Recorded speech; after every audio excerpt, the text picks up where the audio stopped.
menghasilkan buah apa yang telah saya sampaikan. Bukan hanya kita kutip dari kata-katanya itu sendiri, tetapi apa makna dan tujuan dengan perkataan Tuhan Yesus. Jadi kita sebagai manusia yang memahami dari situ. Baik, Pak Pendeta Lia, Pak Pendeta Lia izin, Pak Pendeta untuk tidak nyambung seperti dengar dulu. Dengar dulu. Nanti poinnya nggak dapat, Pak. Sebentar nanti baru Pak bicara lagi. Ya. Jadi tadi Bang Suma tidak menyentuh sedikit pun apa yang saya minta tolong ya. Tadi Bang Suma mengatakan bahwa kami harus bersyukur kepada tentara Romawi karena atas penyaliban itu, dan secara tidak langsung Bang Suma mengatakan bahwa Bapak itu harus bersyukur kepada tentara Romawi karena sudah mendukung, makanya terjadinya pembunuhan tersebut. Nah, makanya saya bilang berarti seolah-olah Tuhan ini harus bersyukur juga kepada iblis karena iblislah Tuhan yang manusia berbuat dosa, ya kan? Karena yang berbuat dosa akibat daripada iblis. Bahkan saya minta Bang Suma juga tadi ada data yang saya minta tolong dijelaskan kepada saya itu belum dijelaskan. Nah, terus kita teruskan sampai kepada Bang Suma mengutip di Bani Israel, yaitu aku datang hanya untuk Bani Israel, ya kan? Nah, sedangkan pada saat itu Bang Suma tidak melihat bahwa pada saat disampaikan itu Yesus belum terangkat ke surga, ya kan? Yesus belum selesai misinya. Terus tentang ikan goreng, itu kan masih dalam tahap manusia. Dalam tahap manusia. Parames izin saya Kak Parames kasih kesempatan untuk teman-teman Kristen yang lain, mungkin ada yang bisa menyentuh poin dari apa yang disampaikan oleh Bang Zuma. Silakan Pak. Bentar Bang, gantian lagi, silakan. Terlalu jauh juga ya teman-teman ya. Artinya tadi saya perhatikan Pak Rames ini Tuhan harus bersyukur. Artinya di mana ini iman Kristen ini Tuhan harus bersyukur? Mau bersyukur kepada siapa Tuhan? Ya harus pahamin ini ya. Saudara tidak paham juga kalimat saya, saudara. Saudara, saudara tadi telinganya di mana? Saya mau tanya sama Bapak, Pak. Saya Kristen. Saya mau tanya sama iman-iman Kristen, apa di mana Tuhan bersyukur, Pak? Kata Bapak dari tadi Tuhan saya bersyukur. Bilang tadi Bang Suma bilang kan harus bersyukur pada tentara Romawi karena atas karya tentara Romawi makanya terjadi penyaliban. Anda yang tidak dengar narasi orang, sehingga Anda udah cukup Bang Rames. Silakan Bang pilihan. Makanya lagi. Kalau Bang Suma sampaikan dicatat biar ingat. Iya Bang. Saya tanggapi. Silakan Bang pilihan ditanggapi. Kalau bisa teman-teman Kristen sentuh poinnya ya, silakan. Ya, Bang Juma di sini dikatakan ada dua Kristus, ya. Artinya Mesias palsu itu berarti menyuruh kepada dua Kristus yang berbeda. Kalau kita melihat dari bagaimana ajaran Paulus, harusnya hanya Paulus yang mengatakan itu, ya, Bang Juma. Tetapi bukan hanya Paulus yang menyatakan bahwa Yesus itu menderita di kayu salib. Markus, Lukas, Injil Matius di sana mengatakan bahwa Yesus tersalib, menderita. Bahkan di dalam Yesaya, jauh sebelum perjanjian baru yang ditulis oleh para sahabat Rasul, para orang-orang Rasul, di sana dikatakan bagaimana di dalam Yesaya 7:14 dikatakan tentang lahirnya Raja Damai. Dan di Yesaya 9 ayat yang ke-6 sampai 7 dikatakan di sana tentang hamba Tuhan yang menderita. Jadi kalau Bang Juma bilang, oh ya Yesus yang dibuat oleh sama Paulus itu adalah Mesias palsu. Tetapi penyalibannya divalidasi, diakui. Paulus menulis tentang Yesus yang menderita di kayu salib. Begitupun para rasul yang lain yang menuliskan. Artinya kitab Yohanes, kitab Markus, Lukas itu kan bukan Paulus yang menulis. Kok bisa sama sepakat artinya bahwa Yesus itu menderita di kayu salib? Nah ini kan jelas fakta. Bahkan ini jauh dinubuatkan oleh Yesaya, hamba Tuhan yang menderita, Raja Damai ini. Nah saya akan melakukan mirroring Bang Juma. Jika Bang Juma bilang di dalam Alkitab ini bahwa di dalam Alkitab ini ada dua sosok Kristus, saya juga akan melakukan yang sama kepada Islam. Ada Isa yang diserupakan dan kemudian tidak mati, ada Isa yang mengalami kematian. Maka di dalam Al-Quran dijelaskan di dalam surat Al-Imran ayat yang ke-55. Sebentar saya bukakan. Ali Imran ayat yang ke-55. ya. Di sana dijelaskan bahwa Isa mutawafika berasal dari kata wafat. Jadi ada dua sosok yang berbeda antara Isa yang kemudian tidak mengalami kematian, ada Isa yang mengalami kematian. Dicatat di dalam surat Al-Imran. Bagaimana menjelaskannya ini, Bang Juma? Apakah yang dikatakan di dalam surat Al-Imran ini, Bang Juma akan sepakat bahwa Isa tidak mengalami kematian? Sedangkan menurut kamus bahasa Arab, mutawafika itu berasal dari kata wafat. Artinya maut. Ya, silakan Bang Juma. Oke, baik. Jadi data yang Anda bawa itu justru menerangkan kalau mutawafik itu artinya tidak mati tapi diangkat. Wafat itu tidak mesti mati. Coba Anda lihat kemudian di dalam Al-Quran di surah Maryam ayat 33 atau di Al-An'am ayat 60. Di dalam Al-Quran surah Al-An'am juga sama. Apa ayatnya di sana? Kita buka ya. Anda baca di situ, saya jelaskan kepada Anda bahwa ketika Allah mengatakan Nabi Isa tentang wafatnya, Al-Quran juga menceritakan ternyata wafat itu juga bisa diartikan tidur. Al-Quran surah Al-An'am ayat 60. Wa huwallazi yatawaffakum bil-lail, dan dialah Allah yang menidurkan kamu pada malam hari. Berarti Nabi Isa itu ditidurkan di atas sana, diistirahatkan istilahnya. Sedangkan kalau berbicara mengenai kematian, itu Al-Ankabut ayat 57. Kullu nafsin zaikatul maut. Yesus tidak mengalami maut. Nabi Isa tidak mengalami maut. Dia hanya wafat. Wafat itu diistirahatkan. Wa huwallazi yatawaffakum bil-lail. Apakah kita pada malam hari mati? Enggak. Kita diistirahatkan. Kita semua diistirahatkan.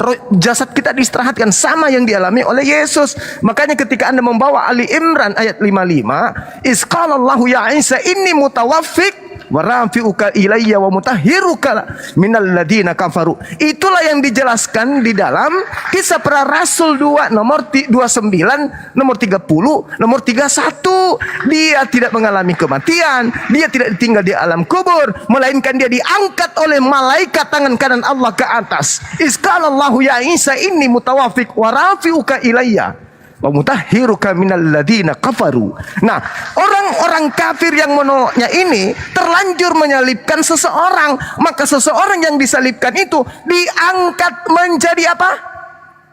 Diangkat menjadi Tuhan dan Kristus bagi mereka. Al-Quran saya juga mengatakan itu. Apa kata Al-Quran? Innahu yarakum huwa kabiluhu min haitsu la taranahum inna ja'alna syayatin awliya'a lilladina la yu'minun. Sesungguhnya aku menjadikan iblis itu sebagai Tuhan bagi orang-orang yang tidak beriman. Makanya orang yang menyalibkan Yesus itu terharu dan kemudian diminta oleh Petrus, segeralah kalian selamatkan diri kalian dari angkatan jahat ini.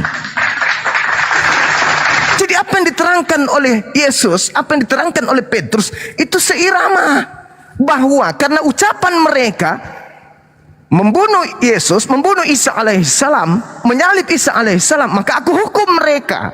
Sebenarnya yang mereka salib itu bukan kemudian Nabi Isa alaihissalam, tapi orang yang diserupakan. Karena dia melakukan itu, maka aku hukum. Apa hukumannya? Apa hukumannya? Aku jadikan iblis untuk menjadi sembahan mereka. Orang Israel semua harus tahu bahwa Yesus yang kau salibkan itu telah dijadikan menjadi Tuhan dan Kristus bagi kalian. Iblis yang kalian sembah bukanlah anak Maria. Demikian. Di sini saya bawa data. Mas, saya minta penjelasannya dulu tentang yang Sebentar, tadi. Ya. di sini saya bawa data. Artinya dari sejak kapan Bang Juma kata dulu, wafat saudara. itu merujuk kepada bobo? Saya potong Bang Rames mute dulu. Kata wafat sejak kapan di dalam bahasa Arab itu merujuk kepada bobo, Bang Juma? Nih, ini silakan dibaca ya. Coba Anda baca Al-Quran surah Al-An'am. Baca wafat atau maut. Wafat, maut, nggak ada kata bobo. Maut yang meninggoy. Data yang Anda bawa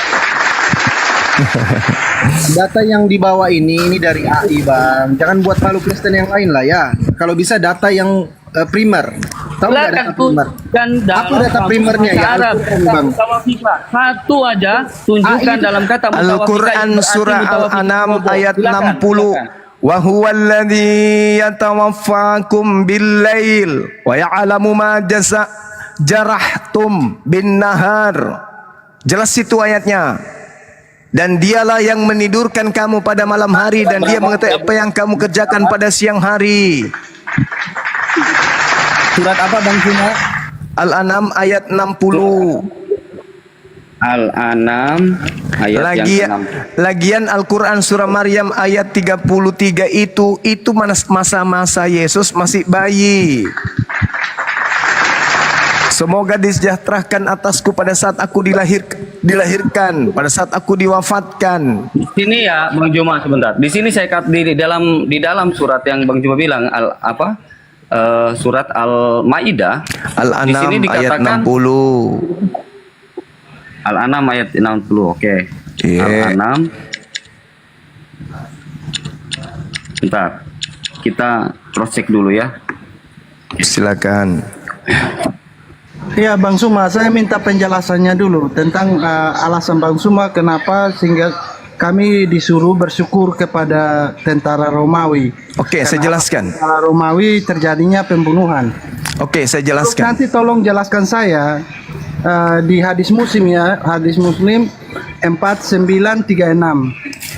Apa Makasih. itu? Hadis berapa? Hadis Muslim, Iya. hadis Muslim 4936. Makasih.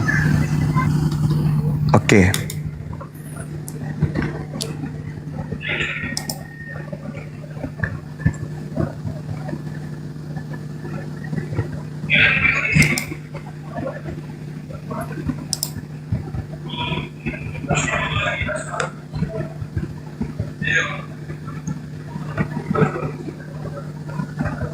Ya, yang hadis Muslim 4936 itu yang demi zat yang jiwaku di tangannya seandainya kalian tidak berbuat dosa sama sekali nih saya Allah akan Ya. memusnahkan kalian. Yang itu. Ya saudara. Oh, Iya. Udah dapat datanya, Gurunda? Iya, sudah. Lanjut. Apa masalahnya? Enggak, karena kalau tentang itu saya minta penjelasan aja. Kalau tentang yang Jangan dicampur adukkan dulu, Bang. mengucap syukur kepada tentara Romawi yang Bang Suma tunjukkan kepada saya minta alasannya itu apa? Karena yang Kalau di yang hadis kami itu imani, tidak ada Tuhan hubungannya tidak dengan pernah data kita ini. menciptakan kejahatan. Tema kita hadis itu. Di situ Mungkin Bang hadis. Rames saya cut dulu ya karena ini tidak sesuai dengan apa yang Ya, kita sedang bahas. kamu Jangan dalami keluar- aja kata fayaghfiru lahum. Anda pahami aja dulu di situ bagaimana Yesus ketika mengajarkan bertobat. Itu bercerita tentang pengampunan atas dosa-dosa. Nah, sekarang kita masuk kepada tema. Kenapa orang Kristen harus berterima kasih kepada iblis? Pertama, iblis merasuki Yudas. Kedua, iblis membisi tentara Romawi. Membisi kemudian imam kepala, mahkamah agama, orang-orang Farisi. Untuk apa? Untuk melakukan kesaksian-kesaksian palsu dan tipu muslihat. Untuk menjerat Yesus agar Yesus itu mati. Yesus yang asli tidak mati, tidak mengalami kematian. Jasadnya tidak ditinggal di kubur dan dia punya tubuh tidak binasa. Oke? Yang binasa ini adalah yang dihasilkan dari upaya-upaya iblis untuk menjerat Yesus, digantikan oknum lain. Itu makanya mereka dikatakan apa? Orang Israel semua harus tahu bahwa apa? Yesus yang kau salibkan itu telah diangkat menjadi Tuhan bagi kalian. Menjadi Kristus. Jadi seluruh kaum Israel harus tahu dengan pasti bahwa Elohim telah membuat Yesus yang kamu salibkan itu menjadi Tuhan. Ingat saudara, saya ulang lagi. Di situ ada Elohim menjadikan yang disalibkan menjadi Tuhan. Sekarang ada berapa Tuhan? Ada dua. Elohim Tuhan yang asli, yang satu Tuhan-Tuhanan. Tuhan junjungan bagi orang kafir. Makanya Al-Quran saya mengatakan yang tadi. Inna ja'alna syayatin awliya'a lilladzina la yu'minun. Sesungguhnya aku telah menjadikan iblis sebagai Tuhan bagi orang-orang yang tidak beriman. Jadi yang kalian jadikan Tuhan itu adalah manusia lantikan yang menjadi Kristus setelah dia keluar dari kubur. Makanya Yesus mengatakan dia akan menyesatkan banyak orang. Kalau Yesus pembohong, berarti tidak ada banyak orang yang sesat mengaku pengikut Kristus. Faktanya di dunia ini 2 miliar lebih orang. Angka 2 miliar itu bukan angka sedikit. 2 miliar orang disesatkan dengan mengikuti Kristus palsu sesuai dengan nubuatan Yesus. Kalau Kristen hari ini bukan penggenapan dari nubuat Yesus yang ada diterangkan dalam Matius 24 nomor 4 nomor 5, mana pengikut Kristus yang banyak itu? Mana pengikut Kristus palsu yang banyak itu? Ada? Tidak ada. Satu-satunya kandidat di atas muka bumi ini yang menggenapi Matius 24 nomor 4 nomor 5 hanya Aliteng. Jadi kalian adalah pengikut Kristus yang sudah dibuatkan Yesus sebagai palsu. Sedangkan Bani Israel, murid-muridnya yang asli, mereka adalah orang-orang Nasrani. Begitu kemudian mereka mengikuti ajaran Nabi Isa alaihissalam, keturunannya berjumpa Nabi Muhammad, mereka segera mengikuti apa? La ilaha illallah Muhammadar Rasulullah. Seperti Siti Khadijah, Bukhairah dan seterusnya, mereka menjadi pengikut Rasulullah. Sedangkan kalian ini pengikut siapa? Paulus dari barat. Galatia 1 nomor 15 nomor 16, aku diutus kepada orang-orang non Yahudi. Galatia 2 nomor 8, aku diutus untuk mereka yang tidak bersunat. Petrus diutus untuk orang bersunat, Yesus diutus untuk orang bersunat. Paulus mengaku diutus. Siapa yang mengutus Paulus? Siapa yang mengutus Paulus?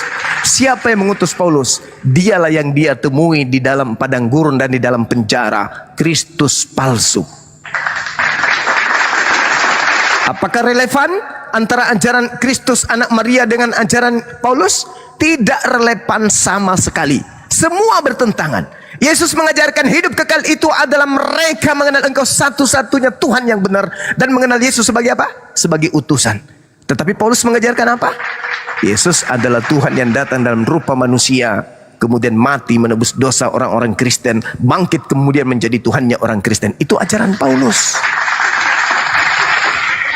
Sama enggak dengan ajaran Kristus yang asli Bani Israel? Tidak sama. Ajaran Yesus yang asli tidak Natalan. Ajaran Yesus yang asli tidak makan babi. Ajaran Yesus yang asli tidak ibadah minggu. Ajaran Yesus yang asli bersunat. Ajaran Yesus yang asli ibadahnya Sabat. Ajaran Yesus yang asli menyembah Tuhannya Abraham, Ishak dan Yakub. Ajaran Yesus yang asli kitabnya adalah Tanak. Sedangkan Kristen hari ini, semua yang diajarkan Yesus itu tidak mereka lakukan. Bahkan yang mereka lakukan adalah tradisi Romawi, tradisi Yunani, menghantarkan mereka sebagai penganut agama pagan yang membungkus diri mereka dengan ajaran Yesus dengan mengambil terjemahan-terjemahan kitabnya orang Yahudi.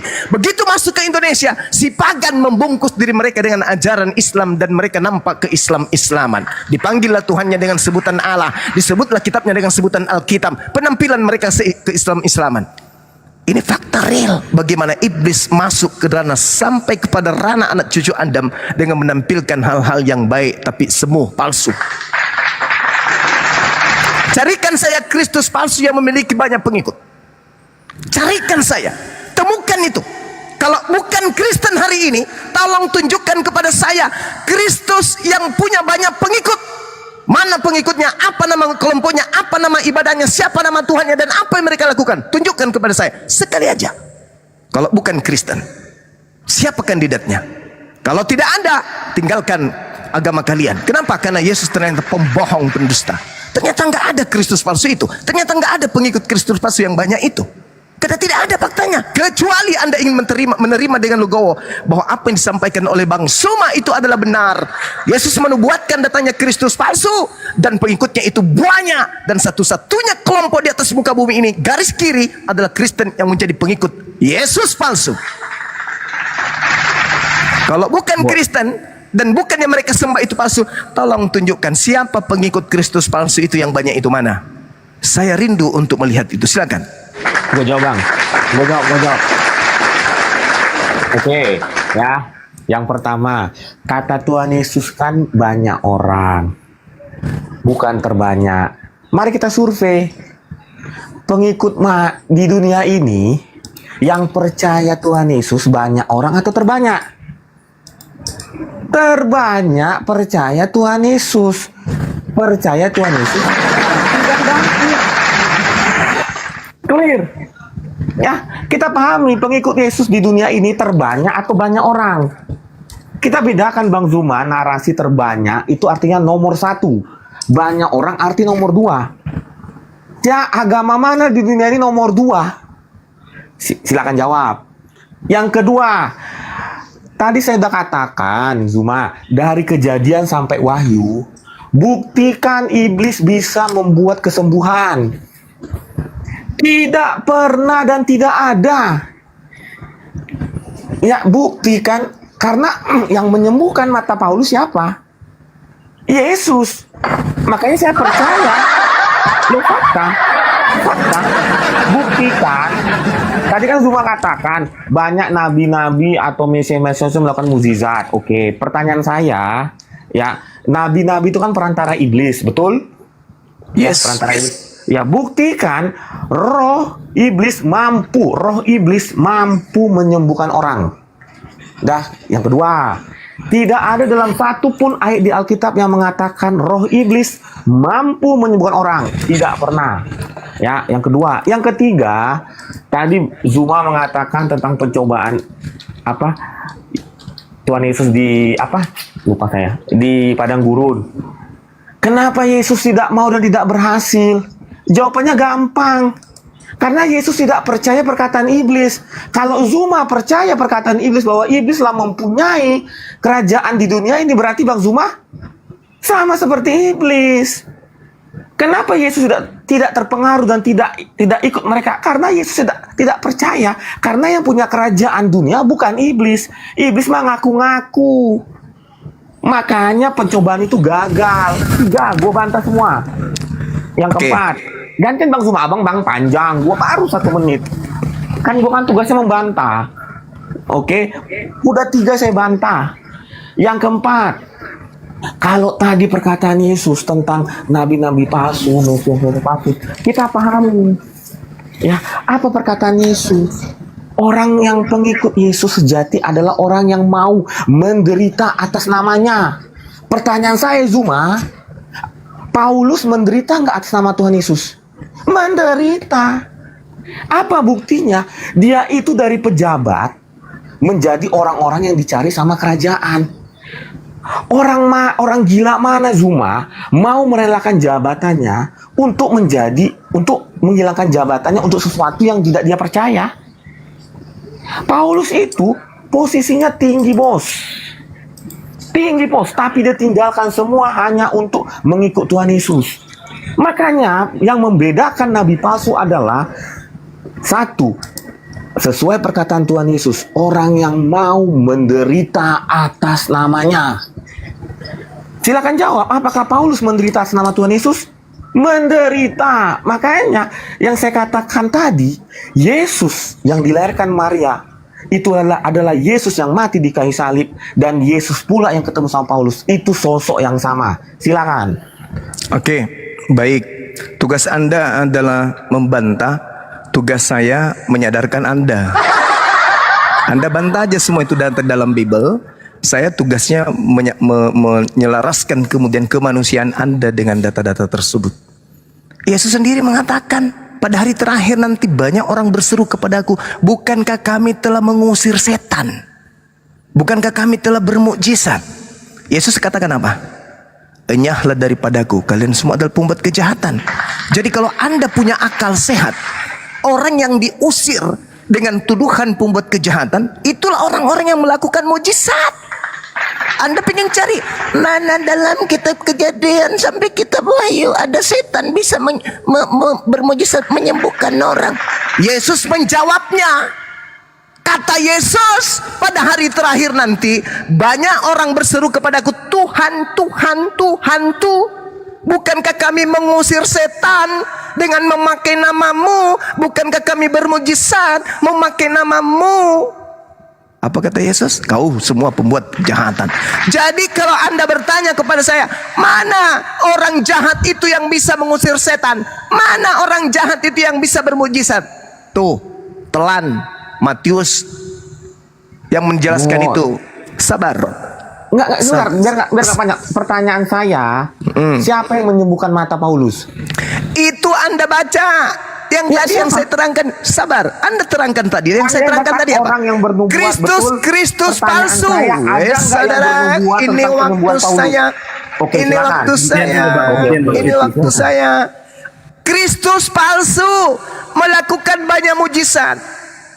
Apa sih artinya menyembuhkan mata itu? Sini ke rumah saya. Kalau Anda sakit mata, tinggal aku ludahin sembuh.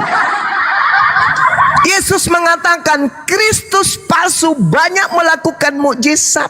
Jadi kalau cuma mata doang mau dikasih melek, ingat iblis kata apa iblis? Ketika Yesus dicobai, "Hei Yesus, ya paman,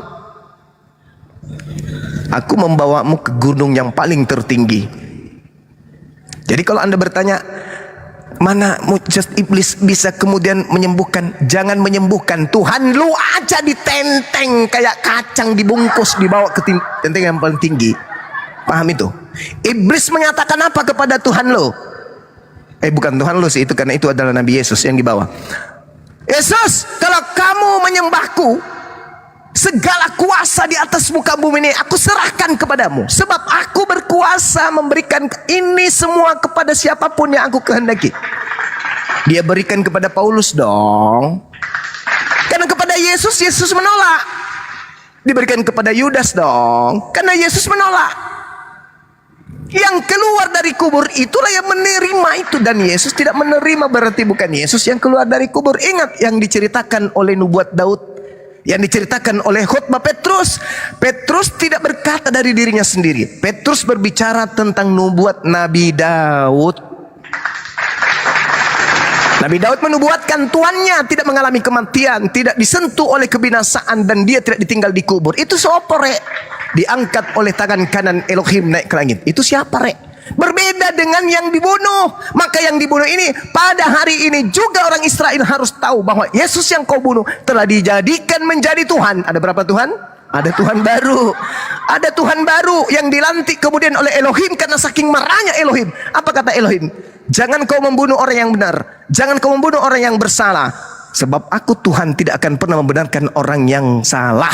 Tetapi mereka kemudian berupaya sekuat tenaga untuk membunuh orang benar ini. Maka Tuhan menjadikan pengganti itu sebagai Tuhannya, sebagai hukuman. Dalam Al-Quran, wa kaulihim, aku hukum juga mereka karena ucapannya nabiku dibunuhnya, disalibnya, padahal bukan. Itu yang terjadi. Orang-orang Israel harus tahu bahwa Yesus yang kau bunuh, yang kau salibkan, telah dijadikan menjadi Tuhan dan Kristus untuk kalian. Al-Quran saya mengatakan aku menjadikan iblis sebagai Tuhan mereka. Ya itulah yang terjadi. Kalau Anda mengatakan Paulus begini bla bla bla, semua justru menggenapi apa yang dikatakan oleh Yesus. Nah sekarang pada pernyataan Anda yang awal, yang terbanyak saya katakan di atas muka bumi ini orang-orang yang menjadi pengikut Yesus Kristus yang banyak itu mana? Karena ada pengikut Yesus asli, ada pengikut Yesus palsu. Kalau kalian pengikut Yesus asli, lalu pengikut Yesus palsu yang banyak itu mana? Mana? Tunjukkan mana? Kita mau kemana? Ke planet Mars cari? Nggak ada di planet Mars. Yang ada cuma satu kandidat, Aliteng doang. Pengikut Kristus palsu itu kalian. Pengikut Kristus palsu itu asli itu Bani Israel yang tidak makan babi, yang menjalankan sabat, yang bersunat, yang sujud dalam ibadah. Kitab mereka adalah kitab Tanakh. Mereka anak-anak Yakub. Sedangkan kalian ini siapa? Kalian ini adalah pengikut Kristus yang dinubuatkan Yesus itu. Kenapa? Kalian makan babi, kalian tidak bersunat, kalian ibadah minggu, kalian Natalan, bla bla bla bla bla bla bla bla bla dan seterusnya. Itu fakta, saudara. Itu real. Lembutkan hatimu menerima kenyataan itu. Kalau Anda menolak, boleh. Sah saja Anda mempertahankan itu. Tapi sampai kapan Anda ingin menipu diri Anda sendiri? Kalau bukan ente pade yang dinubuatkan banyak orang, lalu siapa? Itu PR Kristen sedunia. Kalau bukan Kristen yang ada di Indonesia ini pengikut Kristus palsu yang banyak itu, tunjukkan mana pengikut Kristus yang palsu yang banyak itu. Ada. Sedangkan Oke, sabar. Cuma- 10 detik terakhir. Ya. Sedangkan Yesus mengatakan, pada hari terakhir nanti aku akan mengusir mereka dan berkata, enyahlah daripadaku, aku tidak mengenal kalian, kalian semua adalah pembuat kejahatan. Itu siapa? Pada hari terakhir berarti hari ini sudah berbuncah-buncah itu. Sudah berlaksa-laksa tuh pengikutnya. Keturunan mereka sampai akhir kiamat nanti tuh yang bertemu dengan Yesus pada saat kedatangan kedua kalinya. Mana mereka itu? Mana? Kalau bukan Kristen lalu siapa? Demikian. Oke, terima kasih. Kita bahas tadi ya tentang kita fokus tadi. Di sini dikatakan di dalam surat Al-An'am ayat yang ke-60, di sana ada kata huwallazi yatawaffakun. Artinya tidur, ya. Tetapi di dalam surat Ali Imran ayat yang ke-55 di sana dikatakan mengambil. Kata mutawafika mengambil, kata yatawaffakum menidurkan. Nah, jadi yang mana menidurkan atau mengambil yang benar? Itu yang pertama. Yang kedua, Bang Juma menanyakan tentang Mesias palsu, ajarannya. Kami mengikuti ajaran Mesias yang asli, yang tidak pernah mengajarkan tentang kejahatan. Contoh, pertama, Mesias yang tidak mengajarkan menikahi menantunya. Mesias yang tidak pernah mengajari menikahi anak di bawah umur. Maka di dalam kitab Kejadian 2:18 dikatakan, aku akan menjadikan seorang penolong yang sepadan 1:1, nggak ada 1:13. Atau yang kedua di dalam surat At-Taubah At-Taubah ayat 123 yang tidak memerangi orang kafir. Maka di dalam Alkitab dikatakan, ampunilah musuhmu, ampunilah orang yang mengambil kabur, bukan orang kafir. Ya. Nah itulah makanya kenapa Nabi Muhammad itu ditegur di dalam surat At-Tahrim ayat 1. Apa yang sudah dihalalkan haramkan. Izin bang, pilihanku jangan, kalau bisa jangan keluar tema, nanti ditertawain sama teman-teman yang nonton di bawah. Fokus aja. Anda mau mencoba menyerang, tapi Anda enggak kesampaian karena Anda enggak paham apa yang Anda narasikan. Silakan Bang Zuma ditanggapi. Iya. Orang Kristen bahas Al-Quran.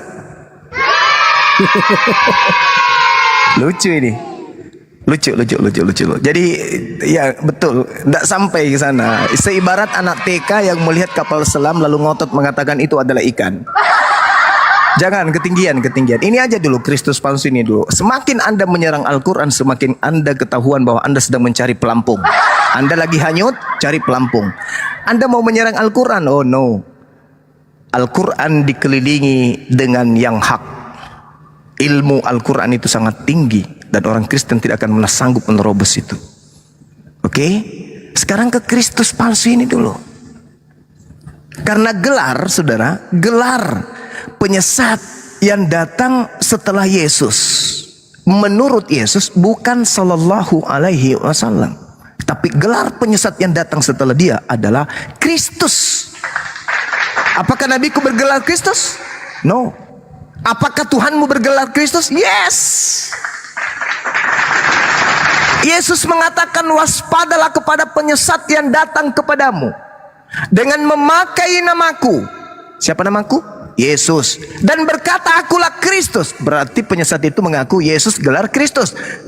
Kalau baca lengkap, Yesus Kristus. Jadi gelar penyesat yang datang setelah Yesus bukan Nabi Muhammad, bukan sallallahu alaihi wasallam, tapi Kristus. Maka pengikut penyesat itu bernama Kristen, karena Kristen adalah pengikut Kristus. Berarti siapa? Siapa penyesat itu? Kristus. Siapa pengikutnya? Kristen. Kita urut. Apa kata Yesus dalam Matius 24? Kita urut baik-baik. Kata Yesus di dalam Matius 24, di data kemudian nomor 15-nya, kata Yesusnya begini, apabila engkau melihat sang pembinasa keji duduk di mana? Duduk di atas tahta yang kudus, seperti yang dinubuatkan Nabi Daniel. Apa kata Nabi Daniel? Penyesat itu akan memutarbalikkan hukum Tuhan. Apakah itu terjadi? Terjadi. Paulus memutarbalikkan semua firman Tuhan yang datang kepada Bani Israel melalui Yesus. Jadi apabila kamu melihat pembinasa keji berdiri di depan kudus, Kamu di situ siapa? Bani Israel. Yang hidup di mana? Hidup di Israel. Dengan siapa? Dengan Yesus. Kok jadinya ke abad Nabi Muhammad? Apabila kamu melihat pembinasa keji berdiri di atas tempat yang kudus. Apa tempat kudus itu? Gelar yang suci. Apa gelar suci itu? Rasul. Itu. Siapa yang dilihat kemudian duduk di tempat suci ini? Oleh murid-murid Yesus angkatan pertama, abad pertama. Nabi Muhammad atau Paulus? Paulus. Dia akan duduk di situ, wah, seakan-akan orang suci dia. Seakan-akan dia adalah orang-orang utusan Tuhan, utusan Sang Maha Tinggi. Padahal Yesus mengatakan dia adalah pembinasa keji. Kok lari, Mas? Berarti ada pembinasa keji yang bertopengkan gelar suci. Siapa itu? Pembinasa keji. Mengajak orang-orang menyembah kepada makhluk. Mengajak orang-orang mengutuk kepada Nabi Tuhan. Mengajak orang-orang menghilangkan hukum Tuhan lalu dia bikin hukum sendiri. Mengajak orang-orang untuk percaya bahwa hukum Tuhan itu adalah sampah. Dilarang makan babi. Makan babi. Dilarang supaya jangan mengotori hari Sabat, mengganti dengan hari Minggu. Jangan kau menambahi, jangan kau mengurangi. Bikin buku sendiri 13 buku. Jangan kau racuni, jangan kau ganggu. Kuduskanlah hari Sabatku. Diganti pula hari Sabat itu jadi Minggu. Tapi ngaku-ngaku pengikut Yesus. Yesus sendiri mengatakan, aku mengenal muridku, muridku mengenal aku. Mereka mendengarkan suaraku dan mengikuti aku. Aku ke sinagoge, aku ke mikdaks, aku sujud di hadapan Elohim. Mereka malah sujud kepada patung Yesus. Aku ke sinagoge, mereka ke gereja. Aku menguruskan hari Sabat, mereka hari Minggu. Aku sujud dalam beribadah, mereka salto belakang. Aku tidak makan babi, mereka pesta dengan babi. Aku tidak minum khamar, mereka lahir dari kecil minum khamar. Ini yang dikatakan oleh Yesus, aku mengenal pengikutku. Waspadalah kepada mereka yang ngaku-ngaku pengikutku, mengaku domba, tetapi mereka adalah serigala buas. Berarti ada non-Yahudi yang ngaku-ngaku murid Yesus, tapi bukan murid Yesus. Siapakah itu? Islamkah, Hindukah, Budakah, atau Aliteng? Aliteng, Paman. Nah, kalian bukan orang Yahudi. Kalian bukan dari keturunan Yakub. Kalian membawa kitabnya mereka, seakan-akan kalian itu pengikutnya. Kalian mengambil terjemahan kitabnya orang, kalian tempelkan di atas kitab kalian, supaya dianggap kalian itu adalah domba juga. Padahal Tuhan sudah menggariskan, aku memberikan hukumku kepada Yakub dan anak-anak Israel, dan aku tidak berikan kepada bangsa yang lain. Kok ada di kalian? Kalian Bani Yakub kah? Bukan. Berarti domba, berarti serigala yang nyamar domba itu siapa? Islam atau Kristen? Ya Aliteng lah. Waspadalah kepada serigala yang datang kepadamu nyamar domba. Dia adalah pembinasa keji itu. Nah, ini yang harus Anda sadari. Silakan. Gantian yuk. Udah kepanjangan. Oke? Ya, silakan, Ya. silakan, Pak. Oke, siap. Jadi saya tidak membantah ayat Alkitab. Yang saya bantah adalah kesalahan berpikirnya seorang Zuma. Clear di situ ya. Pertama, tadi Zuma mengatakan Yesus tidak mengenal orang-orang yang memanggil Yesus Tuhan. Pertanyaan saya, coba Zuma tanya ke seluruh orang Kristen. Orang Kristen itu yang berteriak Yesus Tuhan atau mengimani Yesus adalah Tuhan. Itu dua hal yang berbeda. Kalau kata anak muda sekarang, jangan gombal. Apa yang di mulut sama yang apa di hati berbeda. Sesuai Yohanes 3 ayat 18, yang Tuhan Yesus butuhkan adalah iman, kepercayaan, bukan omong tok.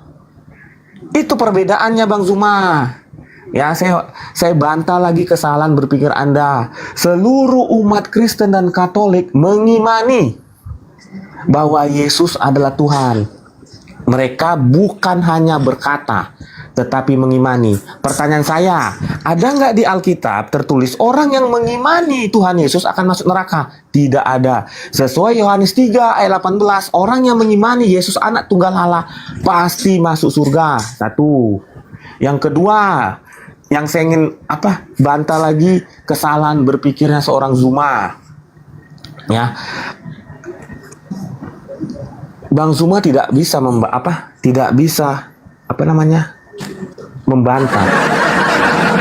Zuma tidak bisa membantah saya. Apakah Paulus menderita saat mengikut Yesus? Menderita. Apa enggak itu sesuai dengan perkataan Paulus? Sesuai. Apa kata Yesus? Pengikut Yesus sejati adalah orang yang mau menderita atas namaku. Paulus menderita nggak atas nama Yesus? Menderita, bos. Bang, Jadi saya katakan, Bang Vipi izin, pelampungnya dicari dulu bang. Kok nggak dapat pelampungnya? Apa yang diterangkan oleh Bang Zuma nggak ditanggapi semua, satu pun nggak menyentuh poin Bang Vipi. loh, tadi saya tanggapin. Yesus adalah Tuhan, saya tanggapin. Orang Kristen, orang yang omong doang atau mengimani Yesus Tuhan, saya tanggapin kan? Iya kan? Makanya saya tanggapin dengan pakai ayat juga, Yohanes 3 ayat 18. Orang yang beriman Yesus anak tunggal Allah, dia tidak akan dihukum, artinya dia masuk surga. Clear kan? Betul? Yang ketiga, saya tanggapin lagi kesalahan berpikirnya Zuma. Gini ya, kita pahami perkataan Tuhan Yesus. Ya, nabi-nabi palsu dan mesias palsu akan bermukjizat. Ya, akan bermukjizat. Pertanyaan saya, di situ dikatakan nggak manusia atau roh? Kenapa kita katakan tuh nabi atau mesias palsu? Karena kita bisa melihat. Yang ketemu Paulus siapa, bos? Apakah orang lain bisa melihat kecuali Paulus? Tidak, makanya saya katakan itu Tuhan Yesus. Karena yang kita tahu perbedaan roh dan manusia adalah roh tidak bisa dilihat, manusia bisa dilihat. Roh bisa dilihat. Kenapa dia bisa dilihat? Karena sesuai dengan apa yang dia pengen ketemu. Kenapa hanya Paulus yang bisa melihat? Karena Yesus hanya pengen ngobrol sama Paulus. Selesai, clear. Bantah perkataan saya, dalam Kejadian sampai Wahyu, ada roh iblis yang mampu menyembuhkan. Tidak ada. Tidak ada. Yang ketemu sama yang ketemu sama Paulus adalah Tuhan Yesus dalam bentuk roh. Karena dia tidak terlihat kecuali sama Paulus. Jangan berpikir falasinya dibalik-balikan. Ya, bedakan roh dan manusia. Roh tidak bisa dilihat, manusia bisa dilihat. Clear. Itu saja saya sudah bisa membuktikan bahwa Yesus yang mati di kayu salib adalah Yesus anak Maria. Dia juga yang ketemu sama Paulus. Bang Vipi, sedikit Bang Vipi, yang ketemu dengan Paulus ini di padang gurun tadi bentuknya roh atau cahaya, Bang? Kenapa dinamakan tidak bisa dilihat? Saya katakan roh karena tidak bisa dilihat. Saya namakan roh karena hanya Paulus yang bisa melihat, betul? Baik ya. Silakan Bang Zuma ditanggapi sebelum masuk. Oke. Kita sudah mau maghrib ya. Kita kerucutkan masalah 10 menit kurang lebih. Silakan. Begini, saudara. Menurut Yesus, ketika dia hendak terangkat ke langit, yang datang setelah dia siapa? Yang datang setelah dia? Iya. Tidak ada. Nah, inilah kecacatan berpikir, karena orang Kristen itu hanya modal percaya doang, tidak belajar tentang Bible. Siapa Yesus yang datang juru selamat selain Tuhan Yesus? Silakan. Oke, saya jawab ya. Yesus berkata begini, adalah Ayatnya. benar jikalau aku pergi. Ayatnya. Sebab Yohanes 14 nomor 16. Anda baca. Baca dulu sebelum saya ajarin Anda. Silakan. Saya baca ya. Ya. Aku akan minta kepada Bapa dan Ia akan memberikan kepadamu seorang penolong yang lain supaya Ia menyertai kamu selama-lamanya. Saya ulang Roh pertanyaan. kebenaran, ayat 17-nya dikasih tahu. Yaitu Ya. siapa roh kebenaran? Silakan. Ya, yang membawa roh kebenaran, Ya. bukan roh kesesatan, ya. Betul, roh kebenaran. Silakan. Ya, roh kebenaran. Jadi seorang kan? Roh. Seorang itu bukan manusia.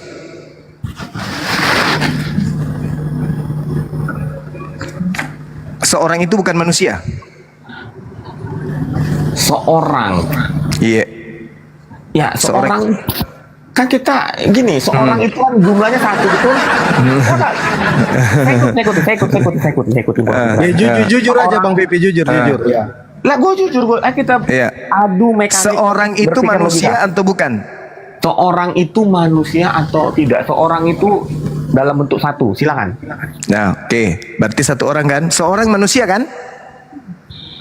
Dia yang datang setelah aku adalah seorang manusia. Naik Yesus ke langit. Yang datang kepada Paulus seorang atau apa?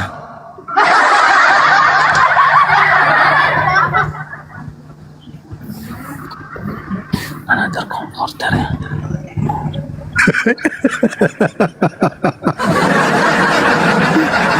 Oh, oke. Nggak apa-apa. Ini kan cuma terjemahan. Oh, no. Karena saya baca King James itu comforter. Saya lihat apa yang lain itu kan artinya kan itu cara orang memandang ayat itu. Silakan. Seorang ini manusia atau bukan? Itu dulu. Bukan. Hah? Bukan. Bukan seorang? Bukan manusia? Iya, bukan.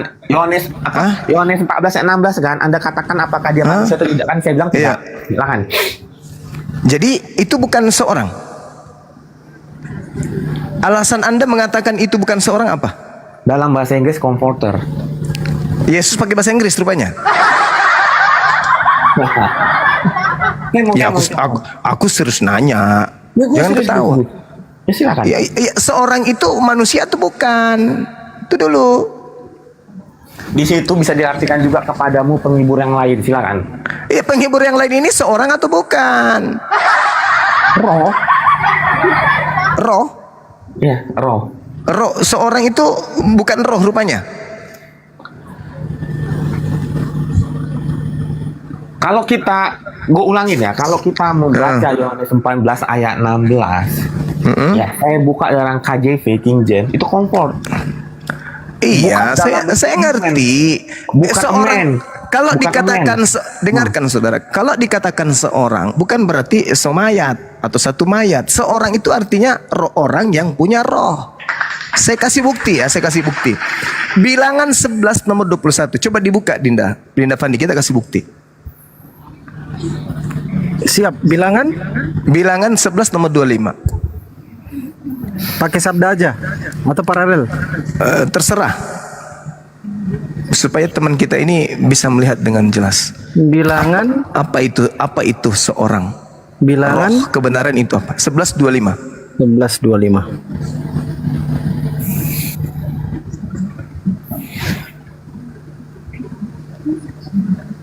Oke. Dibaca. Lalu turunlah Tuhan dalam awan dan berbicara kepada Musa. Ya. Kemudian diambilnya sebagian dari roh yang ada pada yang hinggap padanya dan pada Musa. ditaruhnya di atas ke-70 tua-tua itu. Ketika roh itu dihinggap pada mereka, kepenuhanlah mereka seperti nabi, tetapi sesudah itu tidak lagi. Roh yang ada pada diri Musa diambil oleh Tuhan, diserahkan kepada ke-70 tua-tua. Setelah roh itu datang kepada ke-70 tua-tua itu, maka dia kepenuhan seperti seorang nabi. Jadi nabi ini adalah seorang, roh kebenaran adalah roh yang berasal dari Tuhan yang diberikan kepada orang yang ditunjuk. Sampai sini paham atau belum? Kalau belum paham saya jelaskan lagi nih. Seorang, jadi Yohanes 16 nomor 7 adalah lebih baik, adalah benar yang engkau katakan bahwa lebih baik aku pergi, sebab kalau aku tidak pergi, seorang penolong lain atau penghibur itu tidak akan datang. Berarti aku harus pergi supaya roh kebenaran yang adalah seorang penghibur ini datang. Sekarang yang datang kepada Paulus seorang atau bukan? Sebab yang datang setelah Yesus adalah seorang yang membawa kebenaran, sama seperti Musa. Kalau Anda baca di dalam bilangan 11:29, tetapi Musa berkata kepadanya, apakah engkau begitu giat mendukung diriku? Kalau seluruh umat Tuhan menjadi nabi, karena Tuhan memberi roh dianggap kepada mereka. Jadi kalau ada orang diberi roh Tuhan, maka dia adalah seorang nabi. Maka roh kebenaran yang berasal dari Tuhan yang datang setelah Yesus adalah seorang nabi. Yang datang kepada Paulus nabi enggak? Bukan, sibilisisis. Jadi kesimpulannya, menurut Yesus, yang datang setelah dia pergi adalah seorang manusia lain. Terima kasih saudaraku Bang Afida, barakallahu fiik. Nehemia 9 nomor 30. Coba Dinda Fan dibuka. Bacakan kepada saudara kita ini. Siap. Laksanakan. Bentar aja, habis itu kita ini. Siap. Iya. Nehemia 9:30.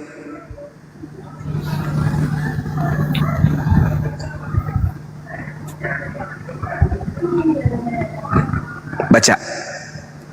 Baik. Namun bertahun-tahun lamanya engkau melanjutkan sabarmu terhadap mereka. Dengan rohmu engkau memperingatkan mereka, yakni dengan perantaraan para nabimu.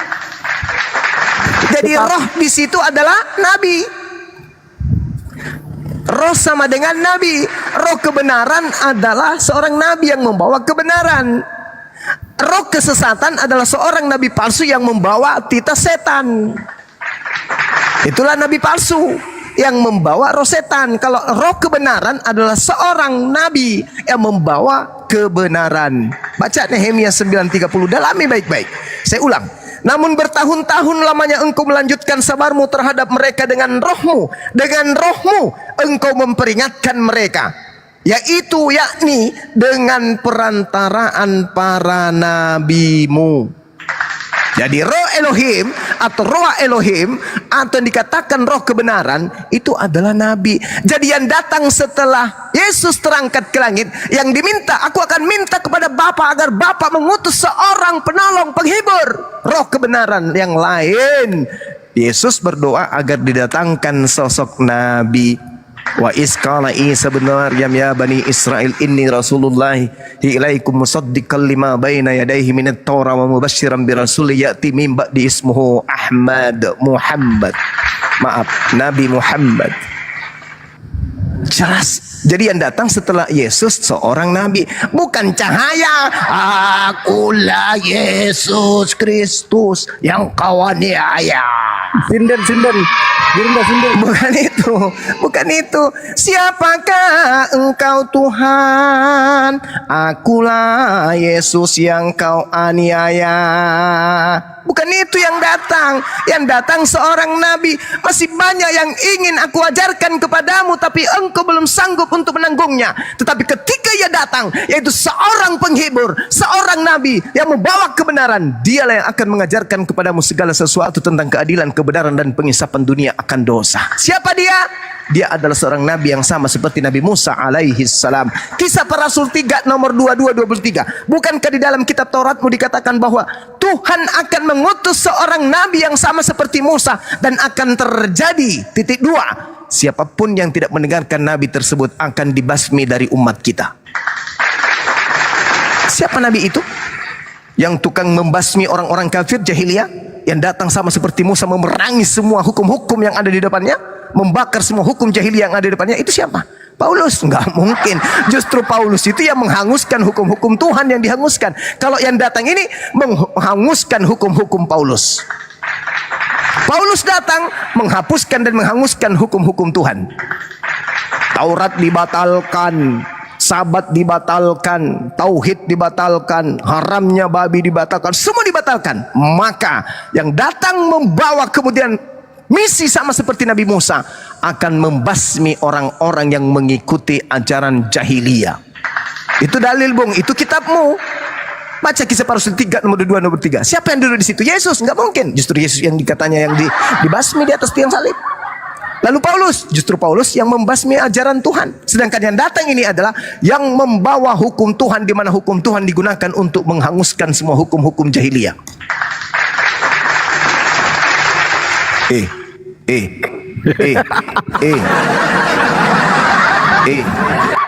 Kanda, gimana ini? Ini kan maghrib, kita tutup nanti lepas Isya baru kita buka atau kayak mana, Bang Zuma? Karena nggak ada kawan-kawan dari waktu Indonesia Barat ini, wilayah waktu Indonesia Barat. Ustadz Arif, Kang Dito, Bang Ardi nggak ada.